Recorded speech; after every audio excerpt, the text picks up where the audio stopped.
नमस्कार। रात के 8 बज चुके हैं और वक्त हो गया है हमारे खास बुलेटिन बांसवाड़ा पत्रिका का। आप देख रहे हैं बीबीसी राजस्थान और मैं हूं आपके साथ हेमंत पाठक राही। चलिए शुरुआत करते हैं आज की सबसे बड़ी खबरों से। डालते हैं एक नजर आज की सुर्खियों पर। युवती के अपहरण के मामले में 2 साल से फरार आरोपी गिरफ्तार। अर्थुना थाना क्षेत्र के आंजना गांव के पास हुई थी घटना। धौलपुर में प्री डीएलएड परीक्षा में 5 संदिग्धों को पकड़ा। कोतवाली और निहालगंज थाना पुलिस ने की कार्रवाई। चित्तौड़गढ़ में पुराने विवाद में ताबड़तोड़ फायरिंग। सेमलपुरा के पास हुई घटना, एक युवक की मौत। महिला की अधजली लाश घर के पीछे दफन मिली। राजसमंद के देवगढ़ में सामने आया सनसनीखेज मामला। कुंभलगढ़ में शराब व्यापारियों की दबंगई। सरेआम नियमों की उड़ रही हैं धज्जियां। भाजपा कार्यकर्ता और प्रॉपर्टी व्यवसायी की गोली मारकर हत्या। झालावाड़ जिले के मंडावर क्षेत्र में हुई वारदात। गढ़ी में नेपाली होटल कर्मी पर जानलेवा हमला। युवक का गला रहता, हालत गंभीर है। बांसवाड़ा में धोबी समाज ने किया प्रतिभाओं का सम्मान। बोर्ड परीक्षा में अव्वल आने वाले विद्यार्थियों का अभिनंदन किया। प्रतापगढ़ में मंसूरी समाज का महाअधिवेशन संपन्न। राजस्थान व मध्य प्रदेश के कई जिलों से सैकड़ों लोग पहुंचे। ट्रेलर ने बाइक को टक्कर मारी, युवक की मौके पर मौत। डूंगरपुर जिले में नेशनल हाईवे पर हुआ हादसा। डूंगरपुर में पातेला बस्ती में 65 वर्षीय महिला कोरोना पॉजिटिव मिली। घर पर ही क्वारंटाइन किया गया। मोबाइल सिम पर विवाद के बाद पत्नी ने लगाई फांसी। पीहर पक्ष ने जताया हत्या का शक। उदयपुर सांसद का भारत आदिवासी पार्टी पर गंभीर आरोप। लुटेरी गैंग हिंदू समाज को कर रही है गुमराह। आरिका भरतेश्वरी मती माताजी का 2025 का चातुर्मास लोहरिया में होगा। विवाहिता ने अज्ञात कारणों से खाया जहर। अस्पताल में उपचार के दौरान हुई मौत। तो ये थी आज की खास सुर्खियां। अब खबरों को देखते हैं विस्तार से। एक छोटे से ब्रेक के बाद बने रहिए हमारे साथ। लियो इंटरनेशनल स्कूल बांसवाड़ा में 2025 के लिए एडमिशन्स ओपन हैं। यहाँ मिलती है एक्सपीरियंस टीचिंग फैकल्टी हर सब्जेक्ट में, जो बनाए पढ़ाई को इंटरेस्टिंग और इजी। यहाँ पर हैं शानदार स्पोर्ट्स फैसिलिटीज जैसे क्रिकेट, फुटबॉल, बास्केटबॉल, एथलेटिक्स और कई इंडोर आउटडोर गेम्स। बॉयज और गर्ल्स के लिए अलग अलग हॉस्टल की सुविधा, सेफ और कंफर्टेबल स्टे। हर एरिया के लिए ट्रांसपोर्ट फैसिलिटी भी अवेलेबल है। स्कूल में है modern science labs, computer lab और फुली अपडेटेड लाइब्रेरी। ये सिर्फ एक स्कूल नहीं, एक सपनों की शुरुआत है। तो देर किस बात की, आज ही एडमिशन के लिए कांटेक्ट करें लियो इंटरनेशनल स्कूल बांसवाड़ा। बांसवाड़ा जिले की गढ़ी थाना पुलिस ने अपहरण के एक मामले में 2 साल से फरार आरोपी को गिरफ्तार किया है। फरार आरोपी जिले की वांछित टॉप 10 लिस्ट में शामिल था और उसकी गिरफ्तारी पर पुलिस ने इनाम भी रखा हुआ था। जानकारी के अनुसार नया तालाब निवासी कालूपुत्र रत्ना पारगी ने 2023 अप्रैल में एक प्रकरण गढ़ी थाने में दर्ज करवाया था। इसमें बताया था कि उसकी मंगेतर सीमा डिंडोर निवासी आसन गेहूं काटने के लिए उसके घर आई थी। घटना के दिन वह अपनी मंगेतर के साथ बाइक पर जा रहा था। इसी दौरान आंजना रोड पर एक बोलेरो में आए बदमाशों ने उन्हें रोककर उसके साथ मारपीट की और उसकी मंगेतर को अपहरण कर ले गए। उसने बताया कि उसकी मंगेतर को साल भर पहले सिंघाड़ों का पारड़ा निवासी संजय पुत्र सोमा लेकर भाग गया था। घटना के संबंध में प्रकरण दर्ज होने के बाद पुलिस ने तलाश शुरू की और काफ़ी जांच के बाद पता चला कि आरोपी डूंगरपुर जिले के चीतरी थाना अंतर्गत लिंबाड़िया निवासी गणेश उर्फ गणिया पुत्र शंभू मुख्य आरोपी है और वह गुजरात में मजदूरी कर रहा है। पुलिस ने आरोपी की गिरफ्तारी पर इनाम भी घोषित कर रखा था। इस संबंध में पुलिस अधीक्षक हर्षवर्धन अग्रवाला ने विशेष टीम का गठन किया, जिसमें अतिरिक्त पुलिस अधीक्षक राजेश भारद्वाज, गढ़ी पुलिस उप अधीक्षक सुदर्शन पालीवाल के मार्गदर्शन में गढ़ी थानाधिकारी प्रकाश चंद्र मीणा की टीम बनाई गई।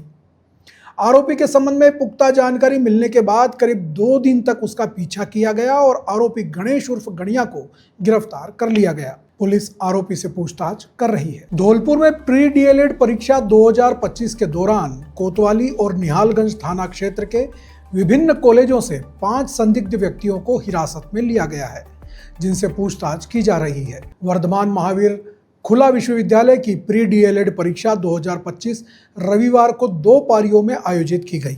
पहली पारी सुबह 9 से दोपहर 12 बजे तक और दूसरी पारी दोपहर 2:30 बजे से शाम को 5:30 बजे तक चली। जिले के 14 परीक्षा केंद्रों पर कुल 6,227 अभ्यर्थी रजिस्टर्ड थे। परीक्षा के दौरान कोतवाली और निहालगंज थाना क्षेत्र के विभिन्न कॉलेजों से 5 संदिग्धों को गिरफ्तार किया गया है। कोतवाली थाने में 3 और निहालगंज थाने में 2 परीक्षार्थियों से पूछताछ की जा रही है। सूत्रों के अनुसार अभी तक किसी भी परीक्षा केंद्र से आधिकारिक रिपोर्ट नहीं मिली है। रिपोर्ट प्राप्त होने के बाद ही आगे की कानूनी कार्रवाई की जाएगी। चित्तौड़गढ़ के कोतवाली थाना क्षेत्र के सेमलपुरा के पास एक होटल में पुराने विवाद के चलते हुए ताबड़तोड़ फायरिंग में एक युवक की मौत हो गई। मृतक की पहचान सेवानिवृत्त सहायक पुलिस उप निरीक्षक के पुत्र अजय राज सिंह के रूप में हुई है। पुलिस मामले की जांच में जुट गई है। जानकारी के अनुसार अजय राज सिंह अपने साथियों के साथ सेमलपुरा के समीप होटल विकास में खाना खाने गया था।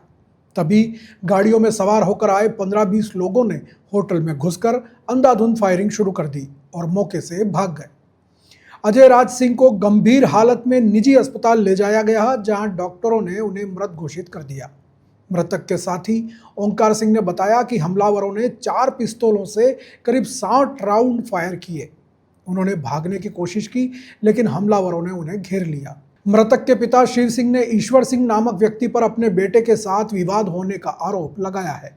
उन्होंने बताया कि पहले भी इस संबंध में मामले दर्ज करवाए गए थे, लेकिन आरोपी खुलेआम घूम रहे थे, जिसके कारण यह घटना हुई। घटनास्थल पर मृतक और उसके साथियों के वाहनों में भी आग लगा दी गई। कोतवाली थाना अधिकारी भवानी सिंह ने बताया कि रिपोर्ट दर्ज कर ली गई है और कार्रवाई जारी है। प्रारंभिक जांच में बजरी के व्यवसाय से जुड़े विवाद की आशंका जताई जा रही है। मृतक और आरोपित ईश्वर सिंह दोनों बजरी के कारोबार से जुड़े हुए थे और लंबे समय से उनके बीच विवाद चल रहा था। इस मामले में 15 से ज़्यादा लोगों को नामजद किया गया है, जिसमें से अधिकांश बजरी व्यवसाय से संबंधित हैं। फिलहाल इस मामले में कोई गिरफ्तारी नहीं हुई है। आपका ओमकार शर्मा। क्या घटनाक्रम रहा पूरा रात का? घटनाक्रम ये था कि हम लोग खाना खा रहे थे और 7 गाड़ियाँ आई और 7 गाड़ियों में से कम 5 से 7 जने उतरे हर गाड़ी में से और फायरिंग की उन लोगों ने कंटिन्यूस। और उसके बाद में अजय दासा को उठा के इन लोगों ने होटल से फर्स्ट मंजिल से नीचे फेंका खेत में।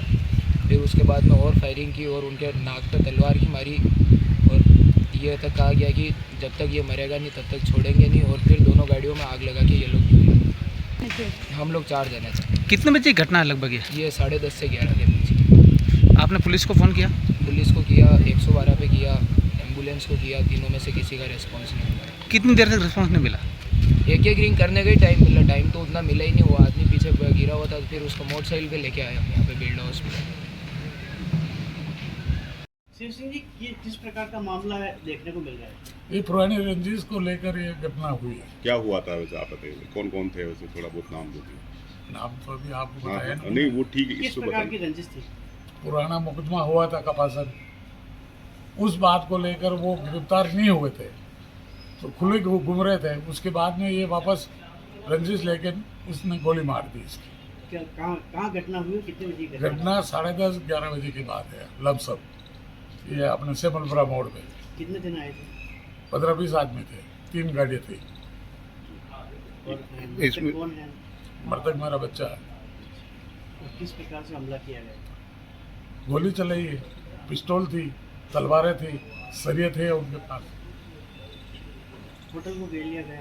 पूरी होटल को घेर के फिर नीचे वो जो कर्मचारी थे काम करने वाले उनको रोक लिए। वो एक कमरे में बैठा लिए उनको, हिल के तो गोली मारेंगे। फिर इसको ऊपर देखा, ऊपर गोली लगाई और फिर तोप के नीचे फेंक दी। लगभग कितने आदमी थे? 15-20 आदमी थे। ये तो कह रहा हूँ मैं इनके अंदर कौन थे? मैं अगर बात की जाए, ईश्वर सिंह था मैं। किस तरह की घटना थी? घटना ये कोटा उदयपुर आई हुई सेमलपुरा के पास में ढाबा है ताज होटल नाम से। उस पर अजय सिंह और अपने दोस्त के साथ खाना खा रहे थे। उस पर अगर 8-10 आदमी ने फायरिंग की, जिसमें मौके पर अजय सिंह की मृत्यु हो गई। इसका मुकदमा दर्ज करके अनुसंधान जारी है। किसने फायरिंग की, कोई जानकारी है? 8-10 मिनट के नाम है। सर कोई पुरानी रंजिश भी सामने आ रही है? हाँ, पुरानी रंजिश है आपस में। बांसवाड़ा पत्रिका में एक छोटा सा विराम, जल्द लौटते हैं कुछ और अहम खबरों के साथ। देखते रहिए BBC राजस्थान।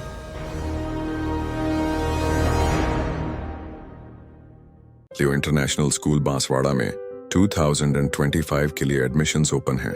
यहाँ मिलती है एक्सपीरियंस टीचिंग फैकल्टी हर सब्जेक्ट में, जो बनाए पढ़ाई को इंटरेस्टिंग और इजी। यहाँ पर हैं शानदार स्पोर्ट्स फैसिलिटीज जैसे क्रिकेट, फुटबॉल, बास्केटबॉल, एथलेटिक्स और कई इंडोर आउटडोर गेम्स।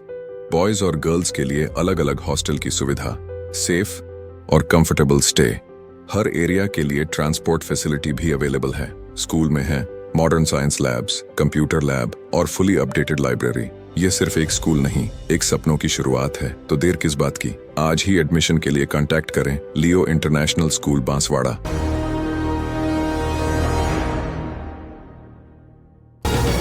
ब्रेक के बाद एक बार फिर आपका स्वागत है बांसवाड़ा पत्रिका में। बढ़ते हैं आगे खबरों की ओर। राजसमंद जिले के देवगढ़ थाना क्षेत्र की मंडावर पंचायत के कानियातों की गुहार में एक दिल दहला देने वाला मामला सामने आया है। यहाँ सोहनी देवी पत्नी शेर सिंह नामक एक महिला की अर्धजली लाश उसके घर के पीछे एक बाड़े में दफन मिली है, जिससे पूरे इलाके में सनसनी फैल गई है। इस गंभीर घटना की सूचना मिलते ही राजसमंद के पुलिस अधीक्षक मनीष त्रिपाठी, पुलिस उप अधीक्षक महेंद्र पारिक, भीम के पुलिस उपाधीक्षक पारसमल चौधरी और देवगढ़ थानाधिकारी अनिल कुमार विश्नोई तुरंत घटना स्थल पर पहुंचे और गहन जांच शुरू कर दी है। पुलिस के अनुसार ग्रामीणों की सूचना पर देवगढ़ पुलिस ने तत्काल शव को कब्जे में लेकर देवगढ़ अस्पताल की मोर्चरी में रखवाया है। मेडिकल बोर्ड से पोस्टमार्टम कराने के बाद शव परिजनों को सौंप दिया गया है। घटना के बाद गांव में मातम छाया हुआ है। मृतका के पति शेर सिंह ने पुलिस को दिए बयान में बताया कि 31 मई 2025 की दोपहर करीब 12 बजे वह नरेगा में काम करके घर लौटा था। खाना खाने के बाद वह और उसकी पत्नी सोहनी देवी सो गए। शाम करीब 7:30 बजे जब वह अपने बड़े भाई हेम सिंह के घर पर थे, तब मनोहर सिंह पुत्र अर्जुन सिंह रावत निवासी कानियातों की गुहार मंडावर उसके पास आया। शेर सिंह ने मनोहर सिंह को खाना खाने और अपने घर चलने को कहा। मनोहर सिंह ने उसके भतीजे संतोष सिंह को भी बाहर बुलाया और फिर शेर सिंह, संतोष सिंह और मनोहर सिंह सभी मनोहर सिंह के साथ उसके बाड़े में गए। शेर सिंह के अनुसार मनोहर सिंह के बाड़े में एक गड्ढा खोदा हुआ था, जिसमें से एक हाथ का पंजा बाहर निकला हुआ दिख रहा था। मनोहर सिंह ने उनसे पूछा कि यह क्या है, जिसके बाद उन्होंने मिट्टी हटाई तो आधी जली हुई लाश नजर आई। यह देखते ही उन्होंने गांव के लोगों को सूचना दी और फिर पुलिस को बुलाया। पुलिस ने मौके पर पहुंचकर गड्ढे से अधजली लाश को बाहर निकलवाया। शेर सिंह ने बताया कि लाश का दायां हाथ और दोनों पैर घुटनों के नीचे से गायब थे, जिसमें सिर्फ हड्डियों का ढांचा ही नजर आ रहा था। बाएं हाथ में एक कड़ा और 2 अधजली चूड़ियां पहनी हुई थी। लाश निकलते समय चांदी का पैर का कड़ा भी मिला। शेर सिंह और गांव के अन्य लोगों ने इन निशानों के आधार पर अधजली लाश की पहचान अपनी पत्नी सोहनी देवी के रूप में की। शेर सिंह ने अपनी पत्नी की हत्या की आशंका जताते हुए मनोहर सिंह पुत्र अर्जुन सिंह रावत, उसकी माता शबरी देवी और उसके परिजनों के खिलाफ नामजद रिपोर्ट दी है। उन्होंने आरोप लगाया है कि इन लोगों ने मिलकर उसकी पत्नी की हत्या कर उसे जलाया और फिर लाश को अपने घर के बाड़े में खोदकर दबा दिया। इस मामले में अतिरिक्त पुलिस अधीक्षक राजसमंद महेंद्र पारिक ने बताया कि महिला की हत्या के मामले में प्रथम दृष्टया प्रकरण दर्ज कर लिया गया है और उसकी बारीकी से जांच शुरू कर दी गई है। FSL और फोरेंसिक टीम भी घटना स्थल पर पहुंच गई है। साथ ही मेडिकल बोर्ड से पोस्टमार्टम भी करवा दिया है। मामले का जल्द खुलासा किया जाएगा। राजसमंद जिले के कुंभलगढ़ क्षेत्र में शराब व्यापारियों के हौसले बुलंद होते जा रहे हैं। आरोप है कि यहां शराब की दुकानें निर्धारित समय से 8 बजे के बाद भी खुलेआम संचालित हो रही हैं, जिससे आबकारी विभाग और पुलिस विभाग की कार्यशैली पर भी सवाल उठ रहे हैं। स्थानीय लोगों का कहना है कि कुंभलगढ़ में शराब व्यापारी इतने दबंग हो गए हैं कि वे सरकार के नियमों को खुलेआम चुनौती दे रहे हैं। रात 8 बजे के बाद भी दुकानों के शटर खुले रहते हैं और खुलेआम शराब बेची जा रही है। यह चोरी छिपे नहीं बल्कि खुले तौर पर हो रहा है, जिससे ऐसा प्रतीत होता है कि कुंभलगढ़ में सरकार नहीं है बल्कि शराब व्यापारियों का राज चल रहा है। इस स्थिति पर स्थानीय लोगों ने गहरी नाराजगी व्यक्त की है। उनका कहना है कि आबकारी विभाग और पुलिस प्रशासन चैन की नींद सो रहा है और शराब व्यापारियों की इस मनमानी पर कोई ध्यान नहीं दे रहा है। लोगों का सवाल है कि जब सरकार द्वारा शराब बिक्री का समय निर्धारित है तो इन व्यापारियों को 8 बजे के बाद दुकान खोलने की इजाज़त किसने दी? इस खुलेआम उल्लंघन से क्षेत्र में कानून व्यवस्था की स्थिति पर भी सवाल खड़े हो रहे हैं। लोगों का मानना है कि यदि प्रशासन समय रहते इस पर लगाम नहीं कसेगा तो स्थिति और भी बिगड़ सकती है। अब देखना यह है कि आबकारी विभाग और पुलिस प्रशासन कब तक जागता है और इन दबंग शराब व्यापारियों के खिलाफ कार्रवाई करता है, ताकि सरकार के नियमों का पालन सुनिश्चित हो सके और क्षेत्र में कानून व्यवस्था बनी रहे। झालावाड़ जिले के मंडावर क्षेत्र में एक प्रॉपर्टी व्यवसायी और भाजपा के सक्रिय कार्यकर्ता की अज्ञात लोगों ने गोली मारकर और धारदार हथियारों से निर्मम हत्या कर दी। हत्या के पीछे पुरानी रंजिश की आशंका जताई जा रही है। पुलिस ने शव को कब्जे में लेकर पोस्टमार्टम के लिए भेज दिया है। पुलिस से मिली जानकारी के अनुसार मृतक सुरेंद्र मेवाड़ा मंडावर क्षेत्र में स्थित हनुमान जी मंदिर में रोज की तरह दर्शन करने के लिए जा रहे थे। इस दौरान पहले से घात लगाकर बैठे कुछ अज्ञात बदमाशों ने उन पर धारदार हथियार से हमला कर दिया और गोली मारकर मौके से फरार हो गए। सुरेंद्र मेवाड़ा गंभीर रूप से घायल हो गए और उन्हें झालावाड़ के जिला अस्पताल ले जाया गया, जहां डॉक्टरों ने उन्हें मृत घोषित कर दिया। घटना की सूचना मिलते ही मंडावर थाना पुलिस मौके पर पहुंची और हत्यारों की गिरफ्तारी के लिए विभिन्न स्थानों पर पुलिस टीमों को रवाना किया। फिलहाल हत्या का कारण आपसी रंजिश माना जा रहा है। मृतक सुरेंद्र मेवाड़ा भारतीय जनता पार्टी से जुड़े थे और मंडावर क्षेत्र में उनकी अच्छी पकड़ मानी जाती थी। उनका नाम झालावाड़ के चर्चित सत्तू चौधरी हत्याकांड से भी जुड़ा था, जिसमें सत्तू मेवाड़ा सहित 6 आरोपियों को ट्रायल कोर्ट से आजीवन कारावास की सजा सुनाई गई थी, जिसके बाद में हाई कोर्ट से निलंबित कर सभी 6 आरोपियों को जमानत दे दी गई थी। फिलहाल जमानत पर वे बाहर थे। Son of Lakshman Narayan Mewada. क्या बात होगी थी?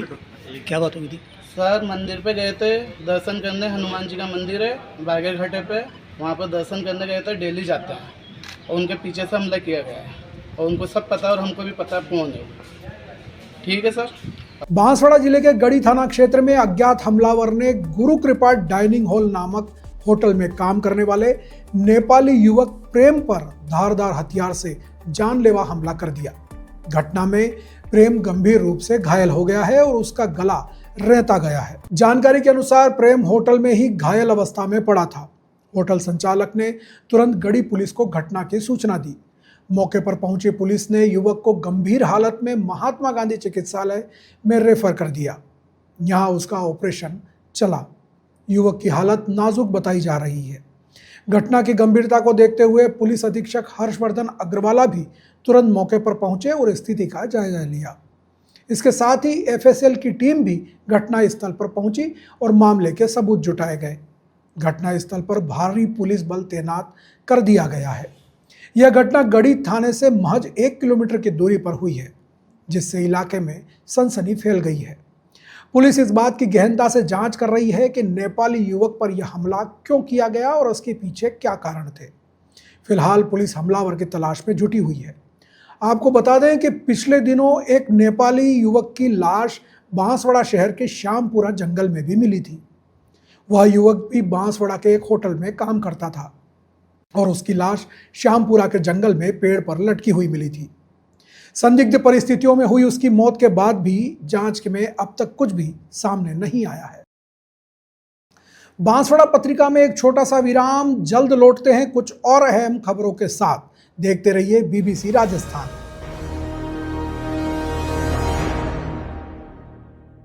लियो इंटरनेशनल स्कूल बांसवाड़ा में 2025 के लिए एडमिशन्स ओपन हैं। यहाँ मिलती है एक्सपीरियंस टीचिंग फैकल्टी हर सब्जेक्ट में, जो बनाए पढ़ाई को इंटरेस्टिंग और इजी। यहाँ पर हैं शानदार स्पोर्ट्स फैसिलिटीज जैसे क्रिकेट, फुटबॉल, बास्केटबॉल, एथलेटिक्स और कई इंडोर आउटडोर गेम्स। बॉयज और गर्ल्स के लिए अलग अलग हॉस्टल की सुविधा, सेफ और कंफर्टेबल स्टे। हर एरिया के लिए ट्रांसपोर्ट फैसिलिटी भी अवेलेबल है। स्कूल में है modern science labs, computer lab और फुली अपडेटेड लाइब्रेरी। ये सिर्फ एक स्कूल नहीं, एक सपनों की शुरुआत है। तो देर किस बात की, आज ही एडमिशन के लिए कांटेक्ट करें लियो इंटरनेशनल स्कूल बांसवाड़ा।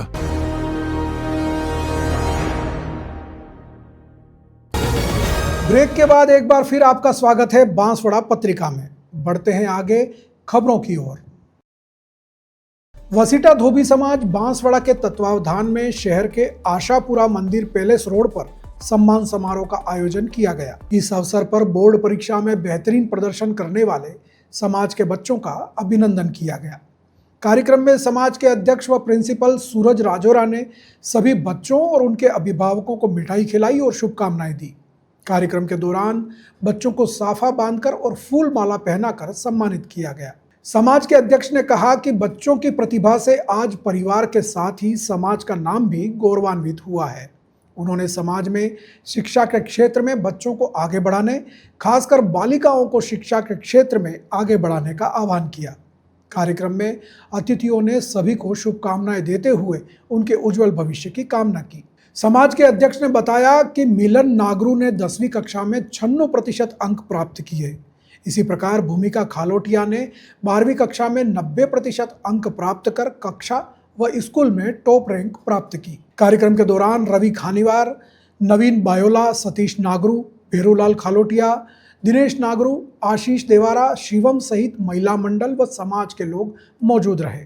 अंत में समाज के दीपक वसीटा ने सभी का आभार व्यक्त किया। प्रतापगढ़ में मंसूरी समाज का महाअधिवेशन होटल वेलवेट इन में हुआ। इसमें मंसूरी समाज के प्रतापगढ़, मंदसौर, रतलाम, नीमच, इंदौर, झाबुआ, बांसवाड़ा, डूंगरपुर, चित्तौड़, उदयपुर जिले के मंसूरी समाज के सैकड़ों लोगों ने शिरकत की। मंसूरी समाज का यह पहला अधिवेशन था जिसमें समाज में शिक्षा के स्तर को बढ़ाने से लेकर पूरी सकल मंसूरी समाज को इत्तेहाद में लाकर चुनावी प्रक्रिया से अध्यक्ष बनाने पर चर्चा हुई। सभी लोगों ने इस पहल की सराहना भी की। सभी की आम सहमति से जल्दी ही चुनाव प्रक्रिया शुरू की जाएगी और 10 जिलों को 6 जोन में डिवाइड करके जोन वाइज सदर बनाए जाएंगे। इस अधिवेशन में मंसूरी समाज के एडवोकेट, अध्यापक, डॉक्टर, इंजीनियर, व्यापारी से लेकर समाज के हर पेशे के लोग मौजूद थे और सभी ने अपनी राय दी। अस्सलाम वालेकुम रहमतुल्लाह व बरकातहू। मैं मोहम्मद मंसूरी प्रतापगढ़ से।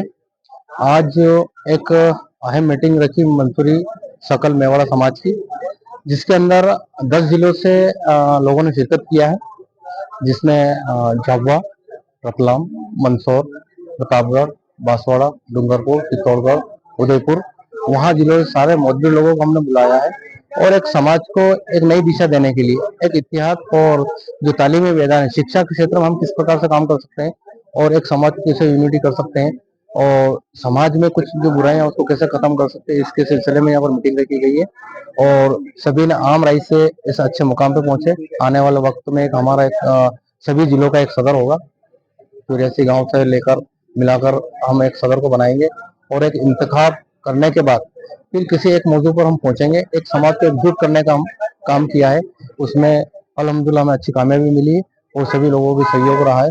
उन जो भी जहां से भी आए उन सबका तहे दिल से शुक्रिया अदा करता हूं कि इसी प्रकार आगे जब जरूरत पड़े आप हमारे मीटिंग के अंदर तशरीफ लाए और कौम की बेहतरी के लिए जितना अच्छा उतना करने की कोशिश करें। डूंगरपुर जिले के बिछीवाड़ा थाना क्षेत्र के नेशनल हाईवे 48 पर एक ट्रेलर ने बाइक को टक्कर मार दी, जिससे एक युवक की मौके पर ही मौत हो गई, वहीं 2 अन्य घायल हो गए। पुलिस ने मौके पर पहुंचकर घायलों को अस्पताल में भर्ती करवाया। वहीं ट्रेलर चालक के खिलाफ मामला दर्ज कराया गया है।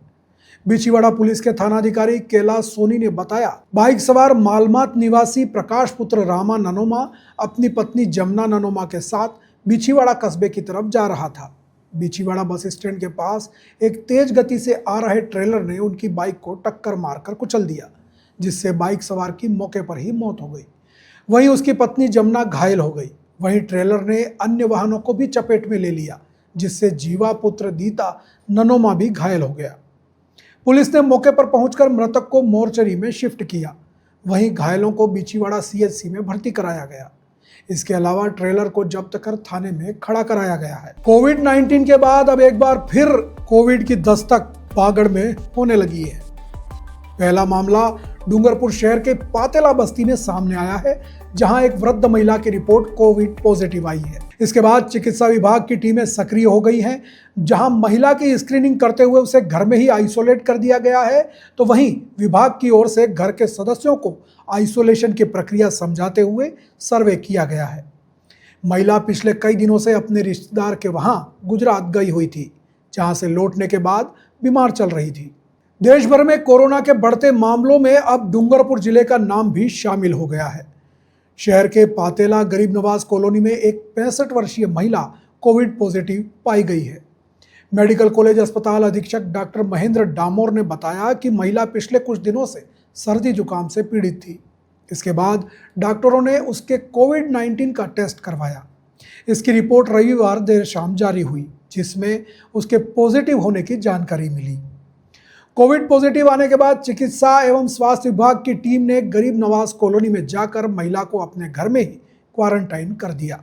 वहीं परिवार के अन्य सदस्यों को आइसोलेशन की प्रक्रिया समझाई गई। महिला पिछले कई दिनों से अपने रिश्तेदार के वहां गुजरात गई हुई थी। वहां से लौटने के बाद लगातार सर्दी जुकाम से पीड़ित थी। इधर कोविड के बढ़ते प्रकोप को देखते हुए जिला मुख्यालय पर 18 बेड का आईसीयू वार्ड भी तैयार कर दिया गया है। इसके अलावा 30 बेड का अलग से वार्ड तैयार किया गया है।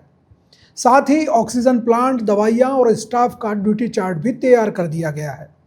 इसके अलावा अस्पताल और ग्रामीण क्षेत्र से आने वाले रोगियों को कोविड-19 की जांच के लिए लैब तैयार कर दी गई है। ऐसे में अस्पताल प्रशासन की ओर से संपूर्ण कार्रवाई की जा रही है। लेकर एक मरीज की पुष्टि हुई है, तो उसमें क्या तैयारी है मेडिकल कॉलेज अस्पताल में? मेडिकल कॉलेज में हमारी सारी तैयारी है और सैम्पलिंग कर रहे हैं। जो भी सिम्टोमेटिक पेशेंट आ रहे हैं उनकी कर रहे हैं, और उसको डाउटफुल रहता है वो फिजिशियन एडवाइस करता है तो उसकी सैम्पलिंग कर रहे हैं। और वार्ड भी एक 18 बेड का वार्ड भी हमने तैयार कर रखा है, और उसकी कैपेसिटी अगर ज़्यादा पेशेंट बढ़ेंगे तो 30 बेड का वार्ड और तैयार कर रहे हैं। और तैयारियाँ पूरी हैं, इसमें से कोई घबराने की ज़रूरत नहीं है कि बहुत पैनिक करना है और ऐसा कुछ करना है। नॉर्मल गाइडलाइन जो है वो सबको पालना करनी है। कोविड-19 की गाइडलाइन सबको पता है आजकल। फेस मास्क पहनना है, दूरी बनानी है। अगर कोई आइले के सिम्टम्स आते हैं, सर्दी खांसी जुकाम वगैरह होता है, तो आप अपने फिजिशियन को दिखाएं, घबराएं नहीं। और जो है अपने आप को थोड़ा आइसोलेट रखें और मास्क पहनें, और जो भी कोविड की गाइडलाइन है वो उसकी पालना पूर्ण रूप से करें। ऐसा कोई घबराने की ज़रूरत नहीं है। अभी कोई ऐसे पैनिक सिचुएशन नहीं है। अभी कमी पेशेंट हैं, और अभी मैं आपके जो टेस्ट लगाए थे उसमें एक ही पेशेंट आया है। उनकी भी ट्रैवल की हिस्ट्री थी शायद। बांसवाड़ा पत्रिका में एक छोटा सा विराम, जल्द लौटते हैं कुछ और अहम खबरों के साथ। देखते रहिए बीबीसी राजस्थान।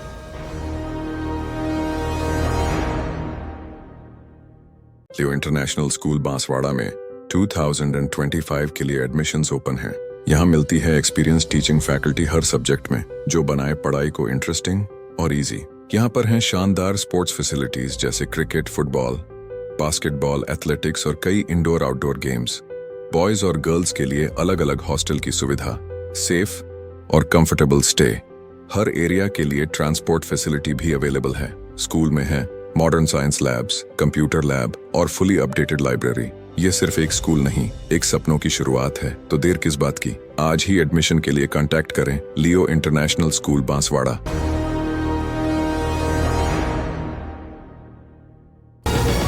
ब्रेक के बाद एक बार फिर आपका स्वागत है बांसवाड़ा पत्रिका में। बढ़ते हैं आगे खबरों की ओर।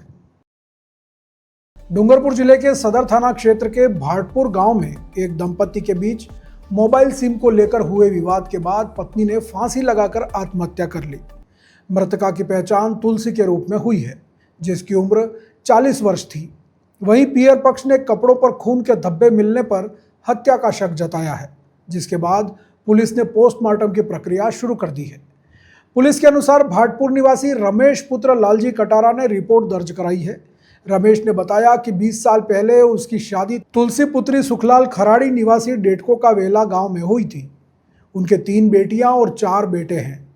31 मई की करीब रात 8 बजे उसकी पत्नी तुलसी का अपने बेटे विनोद को मोबाइल सिम देने को लेकर बहस हो गई।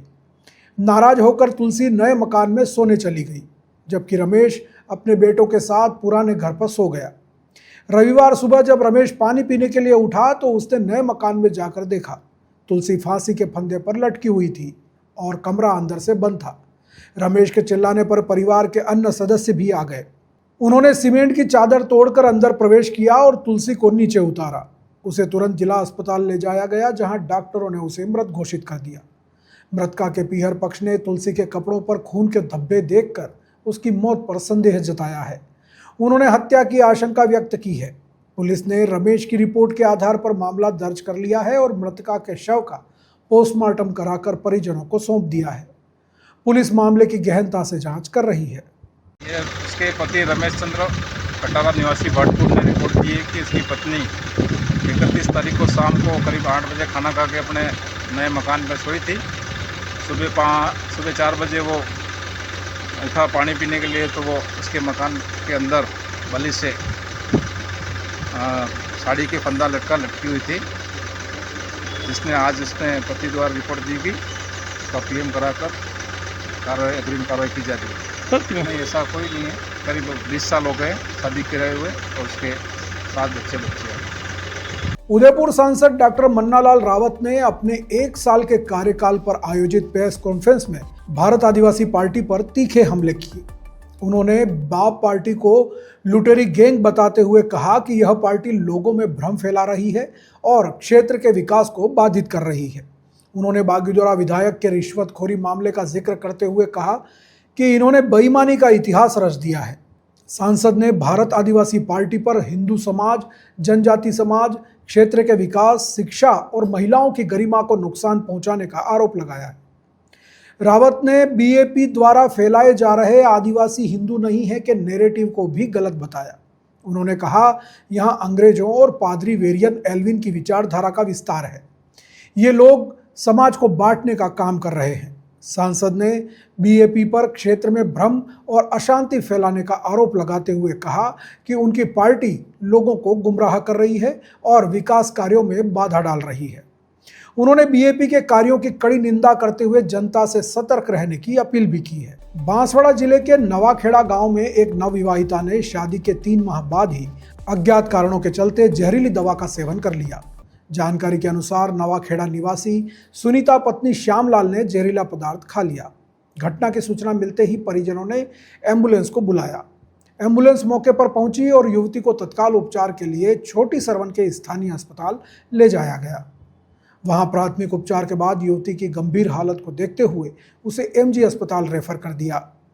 एमजी अस्पताल में उपचार के दौरान सुनीता की मौत हो गई। घटना की सूचना मिलने पर पुलिस मौके पर पहुंची और शव को कब्जे में लेकर मोर्चरी में रखवा दिया। दानपुर थानाधिकारी राजवीर सिंह ने बताया कि मृतका सुनीता के परिजनों की रिपोर्ट के आधार पर शव का पोस्टमार्टम करवाकर परिजनों को सौंप दिया है। वहीं पुलिस मामले की जांच कर रही है। रामलाल ने रिपोर्ट दी है कि मेरी बहन की शादी कराई थी 3 माह पूर्व, जो अभी शनिवार को वापस घर ससुराल गई थी। इसके अपेंडिक्स की बीमारी थी, रतलाम दिखा के लाए थे। वापस शनिवार को अपने ससुराल गई। ससुराल जाके 1-2 दिन रुकी। 1 तारीख की शाम को इसने कारण जहर पी के सो गई। उसके पति आया, पति ने पूछा कि भाई क्या बात हुई, तो मैंने जहर पी लिया। इस बात को लेकर फिर उसके परिवार वाले सभी ये बांसवाड़ा आए। बांसवाड़ा आने के बाद में इसको एडमिट कराया और शाम रात की मृत्यु हुई। और मृत्यु होने के बाद में इसको यहाँ दोनों ही पक्ष मौजूद हैं। पीएम पक्ष ने रिपोर्ट दी है, जांच जारी है। आरिका भारतेश्वरी माताजी के सानिध्य में आनिंदा में श्रुत पंचमी पर्व धूमधाम से मनाया गया। इस अवसर पर सुनील जैन के निर्देशन में श्रुत स्कंद विधान पूजन एवं आराधना हुई। षटखंडागम जिनवाणी की विशेष पूजा अर्चना की गई। मंगलाचरण अनुकंपा दीदी द्वारा किया गया। धर्मसभा को संबोधित करते हुए आरिका भरतेश्वरी माताजी ने श्रुत पंचमी का महत्व बताते हुए कहा कि भगवान महावीर की दिव्य वाणी को लिपिबद्ध करने के लिए आचार्य धरसेन के आदेश पर आचार्य भूतबली और आचार्य पुष्पदंत ने षटखंडागम की रचना की थी। तभी से ज्येष्ठ शुक्ल पंचमी को श्रुत पंचमी के रूप में मनाया जाता है और इस दिन मां जिनवाणी की पूजा अर्चना की जाती है। चातुर्मास के महत्व पर प्रकाश डालते हुए माताजी ने कहा कि इस अवधि में संत 4 माह एक ही स्थान पर रहकर धर्म का प्रचार करते हुए आत्म कल्याण के साथ साथ दूसरों का भी कल्याण करते हैं। पंडित राकेश जैन ने भी श्रुत पंचमी पर अपने विचार व्यक्त किए। लोहारिया जैन समाज के महामंत्री नलिन पलवली ने जानकारी दी कि आरिका भरतेश्वरी माताजी के पाद प्रक्षालन वोरा रमीला देवी धर्मपत्नी अजबलाल जैन ने किए और जीनवाणी भेंट श्रीपाल बोहरा परिवार ने की। आनंदा ट्रस्ट परिवार, लोहारिया, जगत और गिंगला जैन समाज ने माताजी को 2025 के चातुर्मास के लिए श्रीफल भेंट किए। वहीं जैन समाज लोहारिया ने लोहारिया में प्रवास करने की विनती की। विभिन्न गांवों से चातुर्मास के लिए निवेदन प्राप्त होने पर आरिका भरतेश्वरी माताजी ने कहा, विभिन्न गांवों से चातुर्मास के लिए निवेदन प्राप्त होने पर आरिका भरतेश्वरी माताजी ने सभी समाजों से कहा कि चातुर्मास एक ही स्थान पर हो सकता है। उन्होंने वर्ष 2025 का चातुर्मास लोहारिया जैन समाज के सानिध्य में करने की स्वीकृति प्रदान की। इससे लोहारिया जैन समाज में हर्ष व्याप्त है। तो ये थी आज की बड़ी खबरें। ऐसी ही सटीक और तेज खबरों के लिए देखते रहिए रोजाना रात 8 बजे बांसवाड़ा पत्रिका। अगर आप भी अपने क्षेत्र, संस्था, समाज या संगठन की खबरें हमारे साथ साझा करना चाहते हैं तो हमें संपर्क करें 9414102499 पर और प्रदेश की हर ताज़ा जानकारी के लिए सब्सक्राइब करें हमारे इंस्टाग्राम और यूट्यूब चैनल BBC राजस्थान को। नमस्कार।